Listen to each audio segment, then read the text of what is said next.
In this episode of the IT Experts podcast, we're going to share with you what we think the future of MSPs looks like. Welcome to the IT Experts podcast, the only podcast to help MSPs scale to 1 million, and if already there, get to 5 and go faster.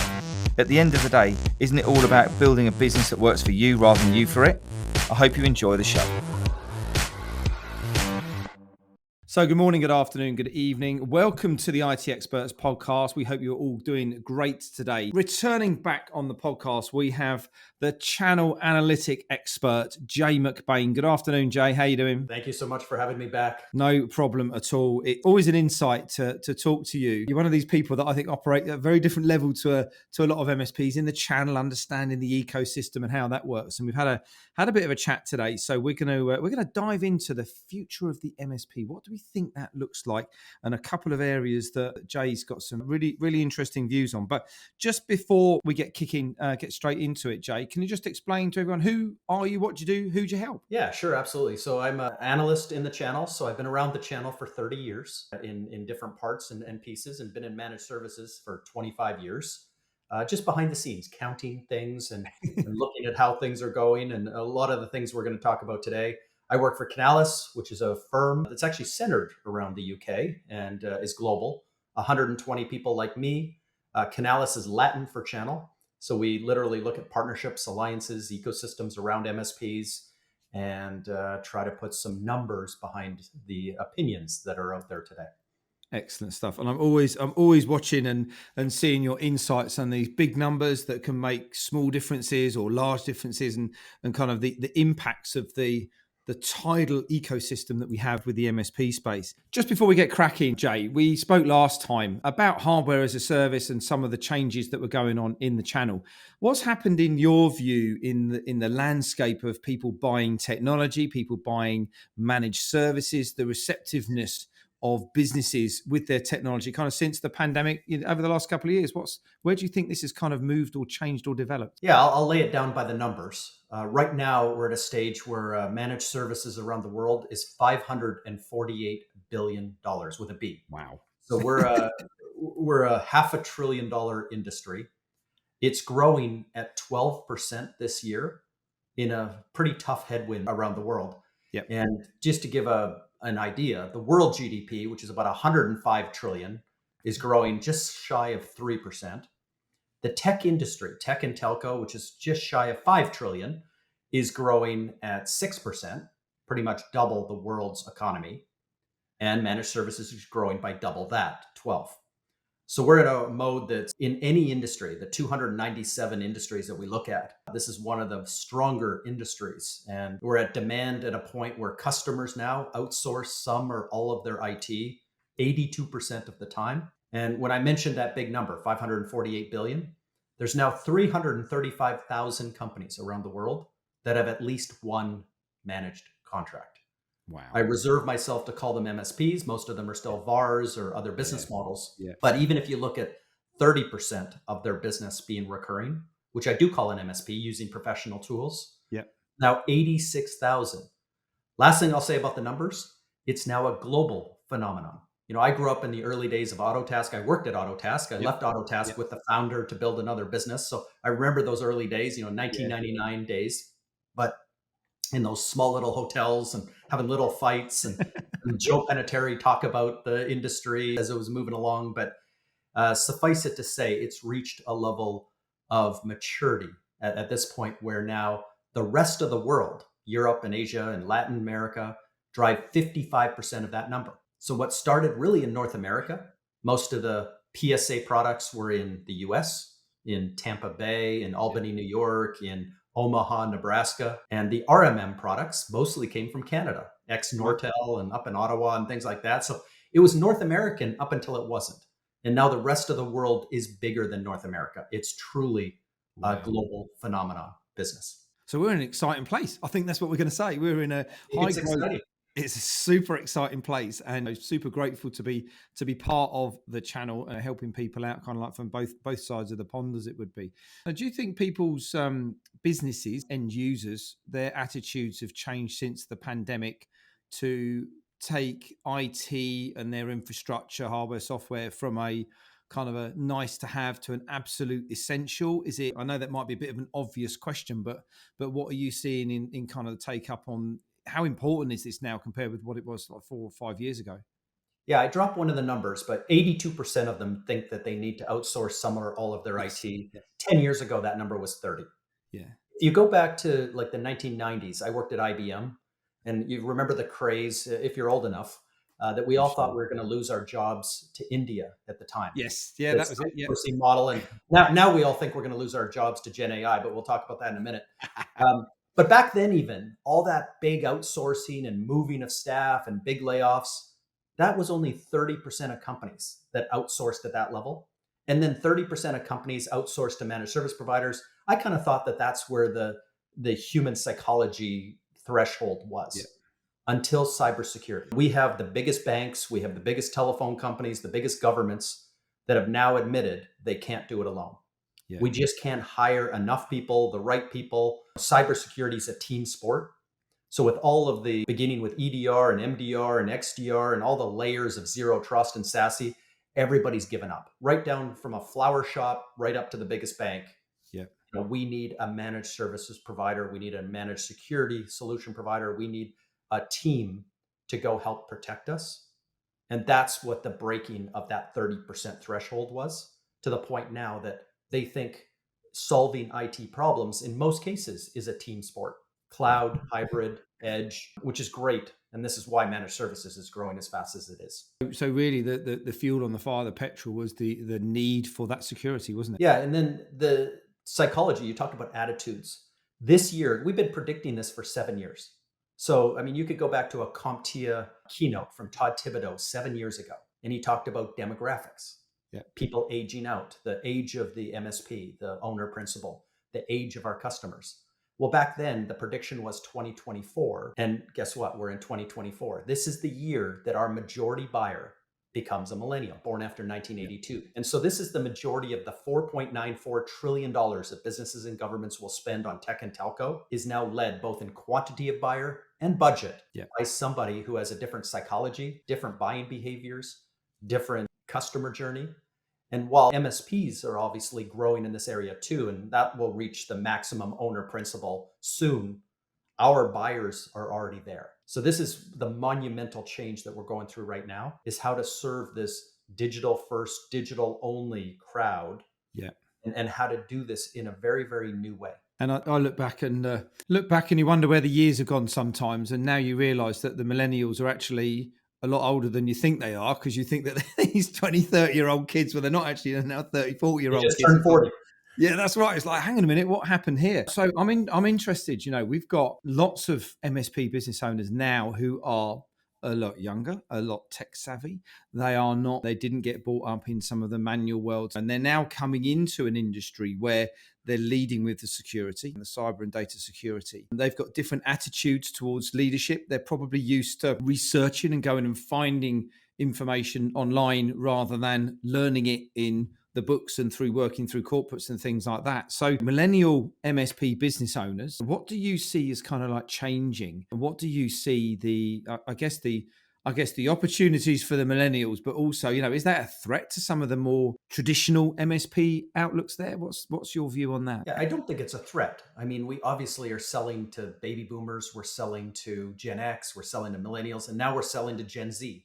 So we kind of cut 4 generations as buyers right now. Just millennials happen to be tipped over 50% as the majority. The fact is, the way it kind of looks, and MSP owners, the same type of thing. As an analyst, we look around to see, is there evidence? Is there, actual insights we can glean today from this buyer type?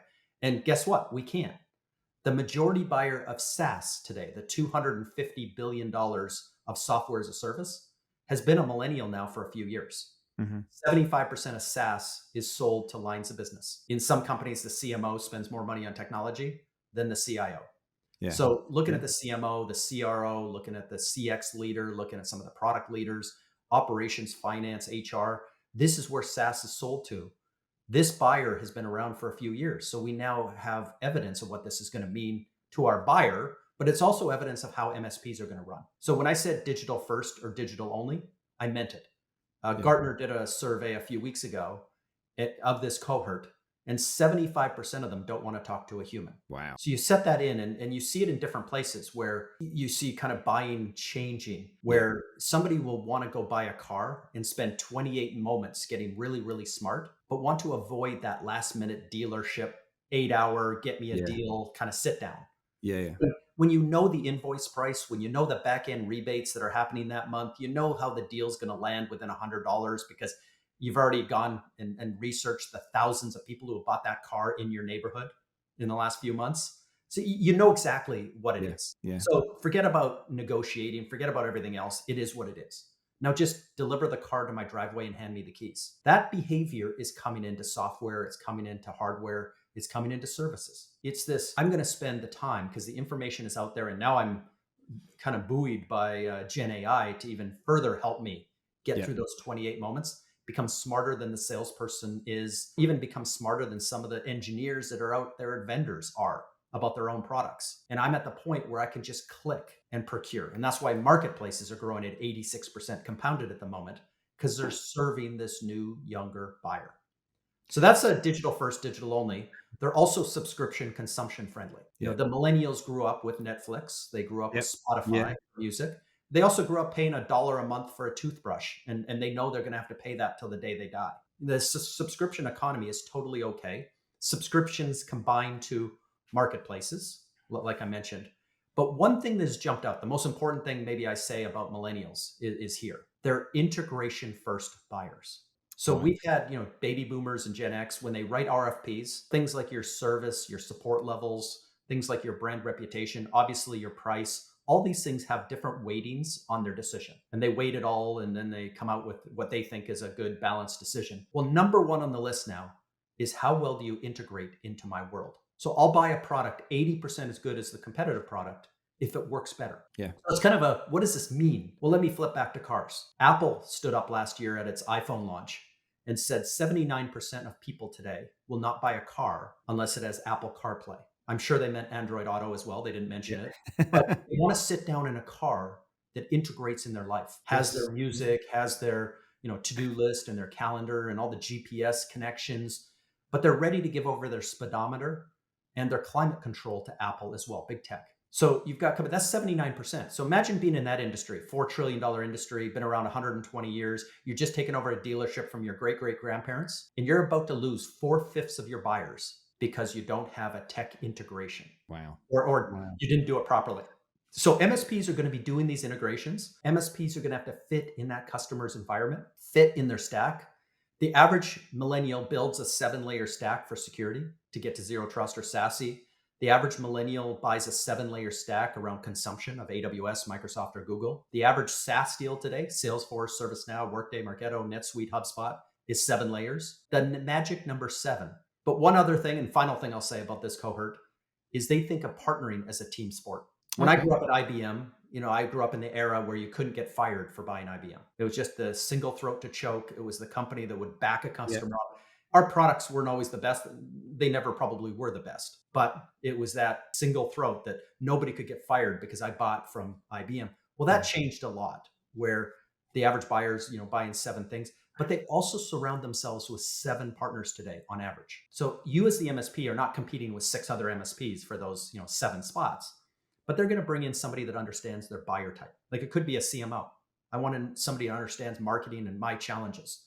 I want somebody that understands my sub-industry, a small bank in Inverness, Scotland. I need somebody that understands my segment. Again, I have 20 people and I have challenges with, my resources. I want somebody that understands my industry. Banking has a lot of compliance, governance. I'm in the UK, so obviously there's a geographic element of compliance, regulation, governance. I need somebody that understands all the products, the 7 layers. I need somebody that, there's 6,500 security products. I need the 7 that work for me. Yeah. And then I need to understand all the models. Some people are selling me product-led growth and subscription, consumption, perpetual. You're selling to me managed service. There's all kinds of things going on. I need to understand how to negotiate this and how to execute it, hopefully on a marketplace. So that's 6 other people that don't know the technology like we do, but help the buyer get to the outcome that they're looking for. So partnering is a team sport for them as well. Can you see the MSP space turning into, considering what you just sort of said about the younger owners and the younger buyers of the MSP services? Can you see it turning to a point where they will have, the buyer will have so much information on their services that they're just going to go onto the website and they'll be so well educated. It's just going to be like a buy it now. Because at the moment, managed service is very manual, isn't it? Get them on a call, understand their needs, design a solution, get them into the contract, and kind of and kind of away you go. Can you see that turning into a more of a, and I mean this positive, like a faceless sales process? Well, I think it will, and that's what the buyer wants. The other thing is the buyers don't like packages. So, today we bundle up 20 things in our MSP. This week we heard from Kaseya what they're going to offer for $3.99 as a Yeah, package. So we think a lot about the 20 layers of our portfolio and then selling that to an uneducated buyer. That's kind of the baby yeah, boomer sales pitch. Well, a millennial's yeah, already been through 28 moments. They've already been through your 20 pieces. They already know what you do really well and what you don't. And when I said they're outsource friendly, they say, you know what, you can do the help desk better than I can. You can obviously do break fix. You can do patching better than I can. You can do the MDR because obviously I don't have that and work as a team on that. But they're going to pick apart your 20 pieces and almost like a menu, go and choose the 17 mm, things that they want to outsource yeah, and want that to be bundled up. So that's yeah. Interesting. £113 per month per person or whatever it is. But the MSP that can get to that buyer, sell it digitally, assume you're never going to talk to them through the sales process, and then go earn one of those 7 seats at the table. So last year, when they had to start thinking about Gen AI, you're already at the table and they come to you and say, well, what can you do? We want to run a pilot. We want to start thinking about it, for example, around our marketing and customer success. What can you do to help? And then they're also going to ask maybe the system integrator who's there. I know you can do this as a project. Then they might ask some ISVs, like, what can you do to add into our stack? So the 7 people around them, they're going to kind of ask the group what you could do. And you're going to try to operationalize and throw that into a monthly, recurring, predictable Mhm. kind of area. But in Gen AI, that doesn't exist today. So they may choose to go with that kind of one-time pilot integration, design, architecture, implementation type of project. And then once they get it rolled out and see in return, they might turn that into a managed services later. But this all comes to this new buyer getting very, very Yeah, smart about what we do, know where the profitability is, know where they can truly, with a scalpel, come in and outsource very key yeah. things they need and not buy things in the package that they don't need. Interesting. And let's just flick to that. So who's the 7 people in your team and vendor partner relationships? We hear a lot about vendor love, vendor hate, very traditional businesses, locking you into long contracts, poor customer service, all of this great stuff. It's a real, do you know what I mean when I say it's a Marmite relationship? You either love it or you hate it, right? Bit of a British thing there. But anyway, it's one of those things. And very traditional, could be long contracts, but they need these tools, right? They need these tools to operate as a managed service. And some of them, as these monsters are going around acquiring different businesses, we hear talk that just gotta shut up, guys, and get on with it because the product's really great. The product really works. This is the only product to do that. This is the only product to do that. There's some new kids on the block which are all nice and flashy and shiny ball, and we know that the MSPs like a nice shiny ball. How do you think the vendors could improve their stance strategy to get a little bit? I mean, well, I suppose the question is, do they need more love from the MSPs, or do they just go on the basis of, do you know what? I kind of don't care about them because I know there's some really great vendors out there. So I'm probably slating them all with one big brush. But it's like, that relationship I think is key if you're going to have someone in your football team who's going to help you, become that MSP. And the integrations that we talked about with Gen AI and the way that the millennials work and all of that, you've got to have trust, haven't you? If you're gonna start sticking something together, where do you see, or what do you think the vendors need to be doing or moving forwards to build some better relationships with the MSPs? Yeah, I have a little bit of a controversial view of this because I'm going to answer it from a Wall Street perspective first. Go I for it. grew up, as I said, the early days of Autotask. When you're a small company, the average MSP has 8 people, and an Yeah, 8-person company loves working kind of with a family style small business too. At the yeah, time, yeah, Autotask had 300 people. It was seen as family, like you're an Autotask MVP. You came to the Autotask show down in Miami. It was all kind of you knew yeah, everybody by first name basis. You could send Bob Godcard an email and he would send it back. And, that was Autotask. It was a $20 million company serving a bunch of 8-person shops. But you also had another choice. You could go down to the family in Tampa, like Arnie and his brother, down in ConnectWise. I mean, that was a family company. There's Janine Edwards and there's the whole team, and they're running IT Nation, which was bigger than Autotask, and that was cool. Yeah. But then you had a true family company in Omaha with Tiger Paw. You knew the Foxhalls, you knew what they were building. It was great. I mean, that's where the industry was. But guess what? Private equity gets involved and says, holy smokes. Jay McBain is saying that 1 out of every $10 that's being spent by business and governments today is on a managed contract. These are the people that own the pane of glass. They're the operating system for these folks. You can sell a lot of products through this. Well, Autotask then goes into Datto. Datto goes into a public company, and then a public company goes back into Kaseya. But the leader of Datto became a billionaire. The leader of ConnectWise became a billionaire. And so you're in a mode now where people are exiting their business. This is what you want with capitalism. You want companies to get really successful. But when you become private equity backed and when you become nimble, but when you're going up market, you're trying to get a mid-size, trying to get a larger MSP, it's a different level of scale, of kind of repeatability of processes and workflows. And you just don't do well again with the little guy because you're not a family business anymore. So guess what happens? No. Capitalism drives innovation. And we have about 25 companies coming in behind ConnectWise, Kaseya, and Enable to serve. And when you have, Super Ops and Halo, and I can name off all 25, they're now kind of that family business. But if they do really well as kind of that family connection, guess what? At some point, they're going to want to go up market, and private equity is going to want them to go up market. You're going to lose that. So as an MSP, you got to make decisions. You understand when you work with Microsoft and Cisco and others that you're just a number. They have hundreds of thousands of partners. Like Microsoft has 500,000 partners.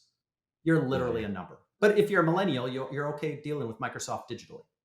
You don't expect to have a channel account manager. You don't expect to be on their platinum tier. You don't expect to have a gold robe at their event. You're just a number, but you learn how to do that. Vendor management. When the other companies go upscale, you got to kind of look at them. They're not going to be Microsoft or Cisco, but they're kind of that mid-market, and they don't have that same service or support. You're going to lose that first name basis. You're not going to be able to text the CEO anymore. You got to make a decision. If I'm going to stay, in my business with 8 people, and I'm not going to go upscale myself, do I want to jump and be flexible in the tools that I use? And if I rank really highly the ability to text the CEO and get a response in the middle of the night, we just got to be flexible in the tools we use, because over time, over the course of decades, managed services is now 25 years as an industry. Over the course of decades, companies will grow upscale. They'll be private equity owned. Some of them will IPO. There'll be multi-billion-dollar conversations of rich people in Wall Street now that own these businesses, and they want to buy a bigger yacht. So they don't know the first thing about managed services or technology, but they sure know a lot about money. So just don't be a victim to it, but understand that these things happen. And that small little tool that you love right now that's helping you with security, if you're partnered with a Huntress or a Threat Locker or somebody right now, just understand that they're growing at an incredible clip, triple digits. And there's 3 to 5 years from now, they may not be that same company. They might be getting acquired by Cisco for billions of dollars. So you just got to be open to that. And I think one of our clients said to us once, what's the secret for you getting into that 7-figure bracket? And he said the vendor relationships. And I think kind of being super focused on this right now is being really clear on, having said what you've just said around understanding the evolution of the partners, of the vendors, but also understanding the evolution in the partner of the relationships of the people that you're building, because they're going to move to some of the bigger companies as well, and getting super focused on what do you want out of this relationship with this vendor. Is it, as we've spoken before, is it some MDF, getting some help with your marketing? Is it some of that funding which is just sloshing around all over the place? Is it a long-term relationship? If you grade that relationship that, hey, they've just flown me out to Vegas and it's incredible, and that's a big thing for you. Question, is that going to help you grow and scale your MSP? Probably not. Is that visit going to grow and scale your MSP? If that's not, but it's an important thing to you, get real clear on, the vendors, these 7 people that we've talked in this podcast about. Your team are there as tools. They are different tools, and just make sure that you're super focused on what each one does. And one day that tool might get a bit blunt, and you might. But also understand that there are cheat codes.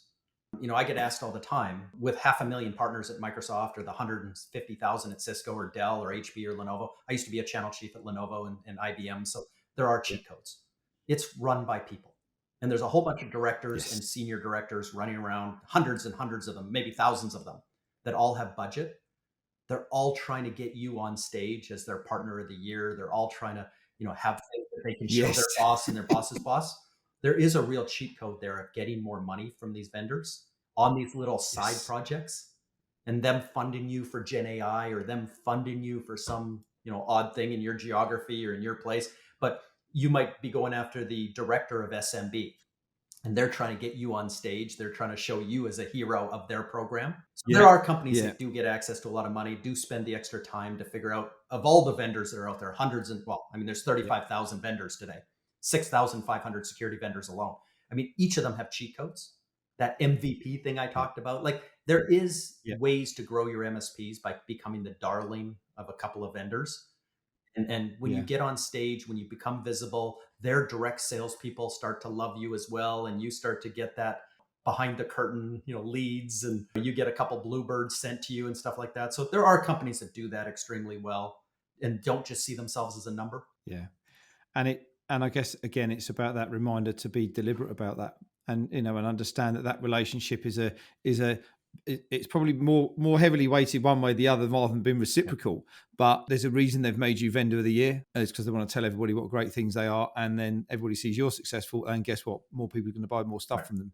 So getting deliberate about what MDF you want from them with your event strategy or whatever it might be, and play it as a game, I guess, isn't it? I guess that's the kind of the upshot of that. It's great stuff. Really, really exciting. Just before we wrap up, Jay, let's have a chat about Gen AI and how this is going to affect. What is Gen AI? When people talk about Gen AI, is this a group of people who only talk with ChatGPT, and what's that all about? Yeah, I've had a lot of AI in my life. 1996, I was at IBM when we defeated Gary Kasparov at chess. About 15 years later, we defeated Jeopardy, which, by the way, the game show was a Gen AI problem. Wow. You had to kind of, get the questions from Alex Trebek. You get milliseconds, whether you think you know the answer, to press the button. Yeah. And then you get about 4 seconds to form up the answer in the form of a question. But not only do you have to search the internet and have a confidence interval whether you should press the button or not, but then you actually have to read the answer. So you have to read the internet cover to cover and formulate a question. So that was like Gen AI, from 13 years ago. Wow. But so Gen AI didn't come out to be last year.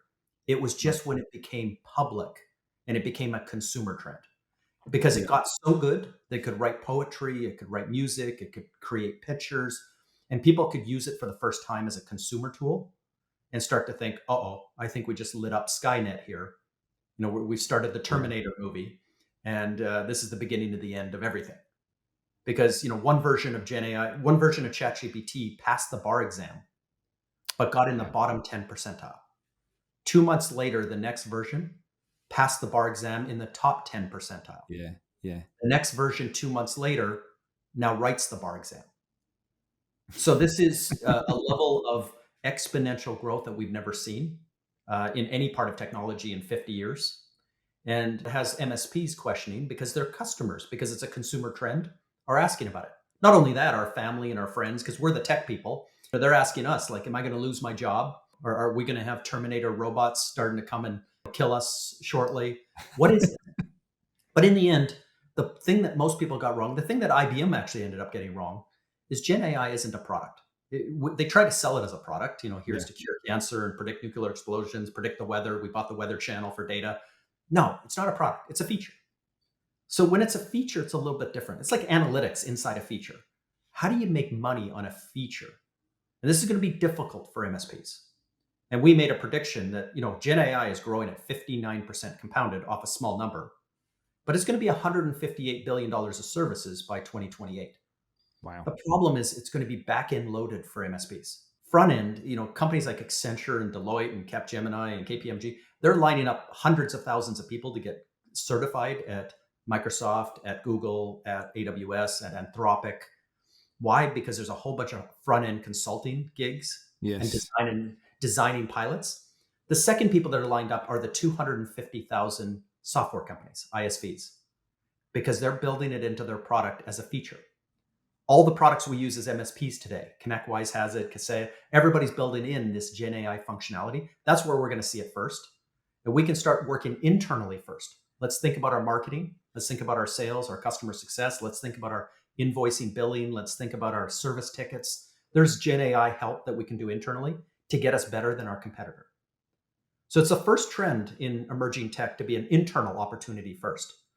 Nobody saw Internet of Things as an internal opportunity. We didn't see the metaverse as an internal opportunity, or 3D printers, or self-driving cars, or quantum computing, or cryptocurrency. None of those were internal opportunities. This is the first one that's been that I can really change my business for the better, be more profitable, as you said before. Now, when I go out to my customer, where is my opportunity? There's nothing to manage in a feature.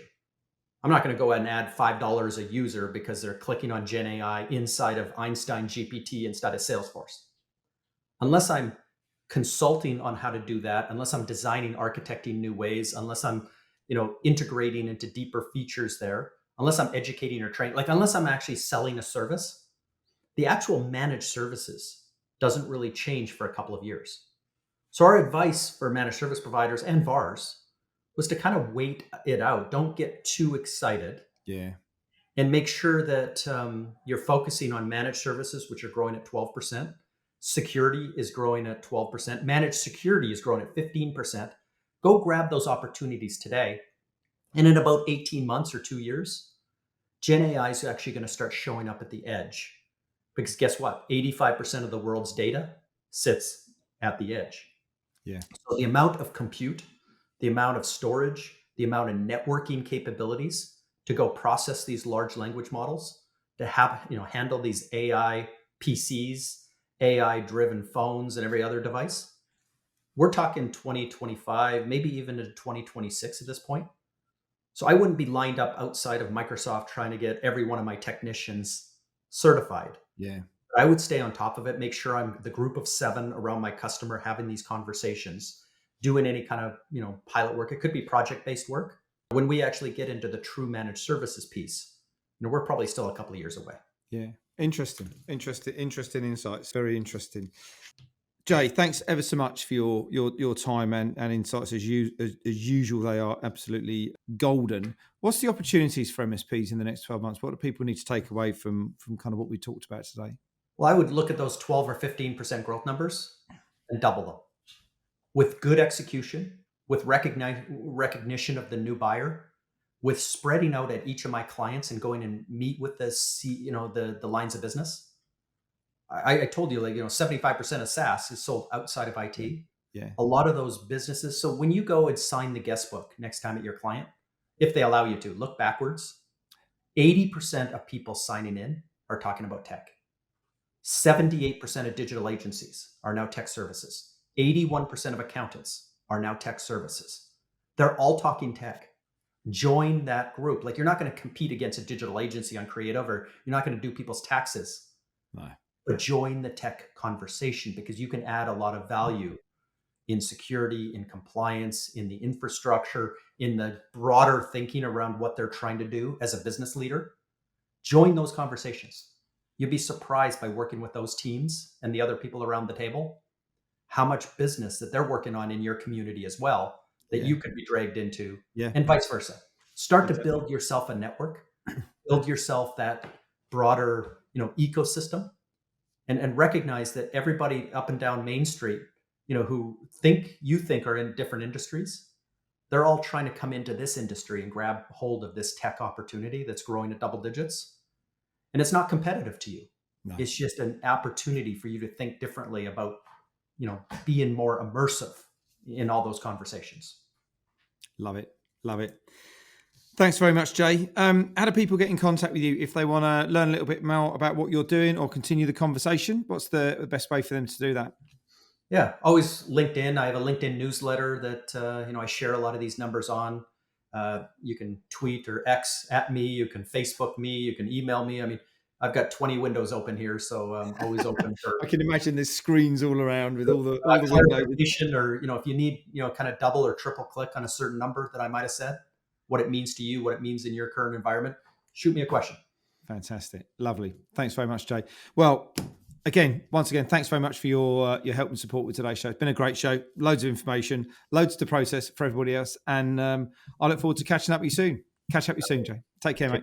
Just before you go, and if you're curious about how this episode links with the ability to scale your MSP to $1 million, or if you're already there, accelerate to 5, then we want to invite you to come and take the MSP Mastery Quiz. And in just 3 minutes, you're going to get a 360-degree scan of your business where you can identify the 1 or 2 tactics that can help you find more time, engage and align your people, and help generate more leads in your MSP. It's really simple. Just click on the link in the show notes. And if you have enjoyed this episode, we'd love to get some feedback from you by means of a rating and review on Spotify or iTunes or your podcast platform of choice. We really appreciate every single one of them. Now you can go and enjoy the rest of your day, and we look forward to catching up and connecting with you soon. All the best now.